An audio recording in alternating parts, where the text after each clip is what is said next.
বাবা আমি তুই মাতিসা কই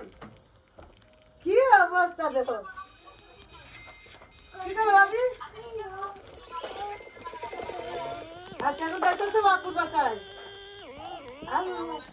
ওয়ালাইকুম সালাম look at you grown up old man eh একদম পুরা বড় বেটা অ্যাডাল্ট ম্যান গাড়ি গুড়ি চালাই এখন পুরাই চাচারে নিয়ে যাইতেছো আচ্ছা আপু বাসাকে ফোন দিও হ্যাঁ ভাবি phone this okay okay bye ये लास्ट